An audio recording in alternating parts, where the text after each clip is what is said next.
Here is what everybody is waiting for. The completion of the cycle. We are just on track. We should be off to the races very soon. But let's have a look at some on-chain data that might contradict this thesis. So here we've got a comparison of the 2015 and 2018 cycle with today's cycle. And around 1.5 years into the cycle, we had been at very similar levels. We did rally a bit more in 2015 because Bitcoin as a whole was way smaller in market cap compared to 2018. But still, there was quite a bit of growth. From the current point to the top in 2020, we had another 5 to 6x roughly. Now, why is Bitcoin going sideways for so many months already? Why isn't it already appreciating quicker? The answer might lie in the long-term holders. So this is the long to short-term holder supply ratio percent change. When this is negative, it means that the long-term holders are selling and sending their Bitcoin to short-term holders. And when this is green, it means that the long-term holders tend to accumulate. And it seems like there's somewhat of a link between long-term holders selling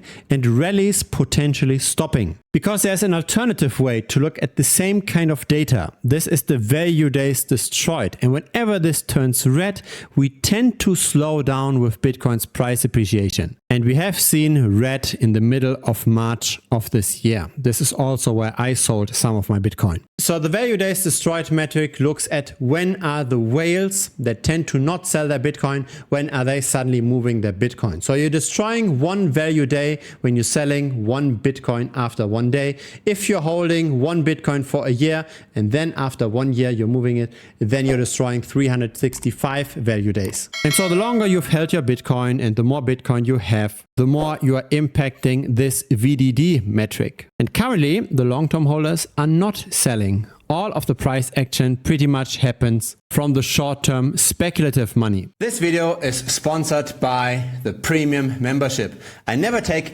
any money from any crypto project. I never take any affiliate links from centralized exchanges. I never pump and dump coins. Instead, I offer valuable tutorials in the premium membership. Feel free to check it out.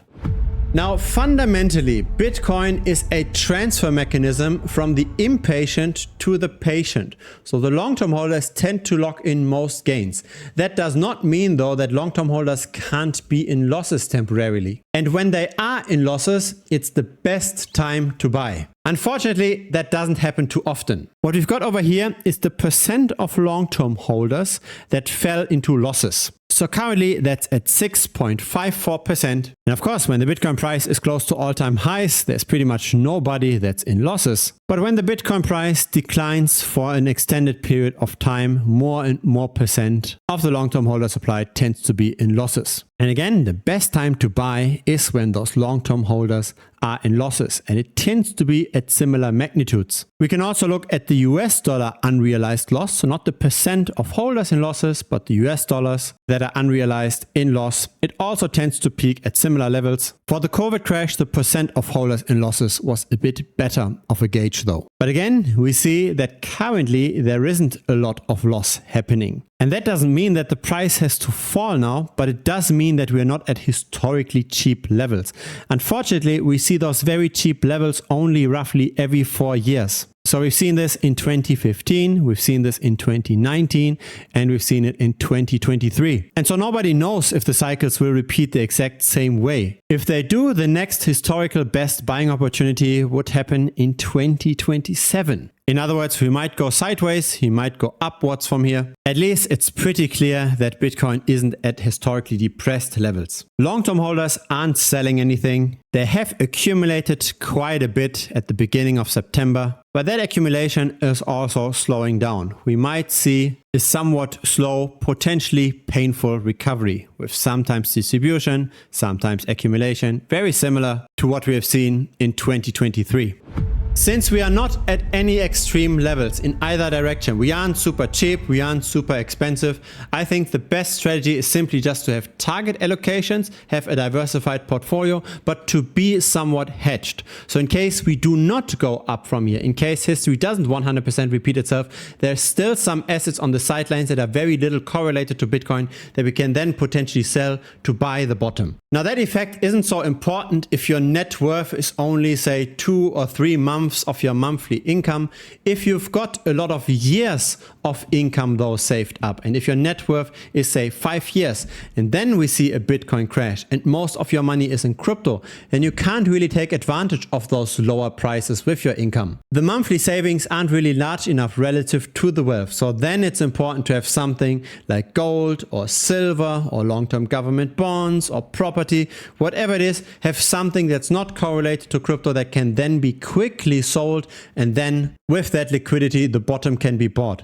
It's important not to just have this in cash, right? Because over the long term, of course, cash devalues over time. There is monetary expansion. The US money supply grows by roughly 7% per annum. And so stashing away some cash might make sense in small quantities, in a few months of income, but it definitely doesn't make sense in a few years of income, right? This is USM2. It grew by almost 6,000% in the last 65 years. And of course, it's likely going to rise very quickly again with the currently falling interest rates. I believe it's only rational to do extreme things during extreme times. It might make sense to go almost all in into Bitcoin when the long-term holders are in losses. It might even make sense to take out a loan and buy those dips during those historical moments. But when we are not in such a situation, I don't think it makes sense to just trust that history will repeat itself. There is a good chance that it won't. If it's your first time here, feel free to subscribe. I publish videos like this regularly on this channel. Feel free to also give it a like. It helps the channel grow. In case you've got Telegram, then feel free to join us. There's a link to the Telegram below this video. Looking very much forward to chatting with you.